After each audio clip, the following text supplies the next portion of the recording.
Hi everyone, it's Agnieszka from 5 Minute Language. Welcome to my channel. Make sure you subscribe if you haven't already and give this video a thumbs up. I really appreciate it. Also, make sure you download your free starter guide, which I've linked in the description box. And if you're learning English, also download your free English grammar booklet. So in today's video, I'm going to talk about 5 things that advanced language learners do differently. And I know it's a popular topic. I've already got a video which is about moving from intermediate to advanced in any language, but also a specific video for English learners as well. So make sure you check them out as well. So the first thing that advanced language learners do differently is they really pay attention to tone. And tone is basically something that can make or break things. If you get it right, you sound fluent. If you get it wrong, you might sound unnatural or even rude. So for example, in English, if you say, "pass me the salt," that is a little bit too direct. If you say, "could you pass me the salt, please?" it's a little bit more polite. Similarly, if you just tell someone you're wrong, they might be offended. They might think that you're not very nice. But if you say, "I know what you mean, but," and then explain the thing you want to say, then the tone is much better. It's much more polite. So if you want to make sure that you are working towards the advanced level in the language you're learning, make sure you pay attention to tone. If you have access to native speakers, you can always ask them to comment on the tone of the things you're saying or writing, and they will be able to give you some guidance. So you can ask them, does this sound natural? Does this sound nice, polite? And that way you will get familiar with the concept. The second thing that advanced language learners do differently is they don't use sophisticated vocabulary unnecessarily. So you might think that when you're advanced, you need to use more complex vocabulary. And it's true, you need to be aware that more complex vocabulary exists. So for example, things like saying receive in English instead of saying get.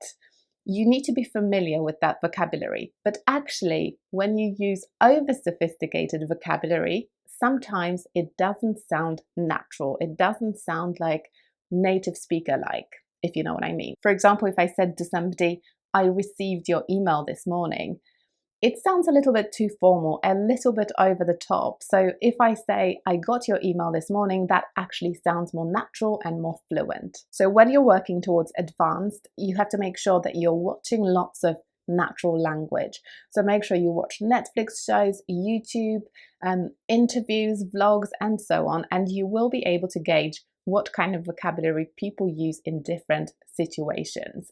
Sometimes it can be a good situation for a sophisticated type of word, but at other times it's unnecessary and it actually makes you sound less natural. Okay, the third thing that advanced language learners do differently, they use collocations and they focus specifically on learning collocations. So make sure you make that part of your language learning routine.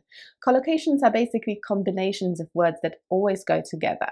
They sound natural together. You can learn collocations by doing reading, lots of reading, highlighting phrases, highlighting different word combinations that always come up together as combinations rather than individual words, and try remembering them and using them when you speak. The next one is intonation. Intonation is the kind of musicality of the language. It's about stressing the right syllable and stressing the right word in a sentence. Intonation is something that will help you express your mood. So depending on the intonation, people will interpret your mood differently. You know, if you're excited or annoyed or just neutral, you can use intonation to express those different feelings. Intonation will also help you express your personality. You know, if you're an extrovert or an introvert, if you like saying things in a certain way in your native language, that is part of your personality. And so when you're speaking a foreign language, you need to get the intonation right to help you with that aspect of things as well. And the final thing that advanced language learners do differently, number 5, is learning synonyms. So making sure that you specifically sit down in order to learn synonyms. And not only that, but they also learn the tiny little differences between synonyms. So there's a reason why there are different synonyms of one word, And it's because they all have slightly different meanings. And when you understand those nuances, those little tiny differences between words, that's what really moves you from intermediate to advanced. So make sure that whenever you're learning new vocabulary, you also explore the different synonyms of those words that go with them. So I hope you enjoyed this video. Make sure you subscribe to my channel and give this video a thumbs up if you enjoyed it. And I'll see you next time. Bye.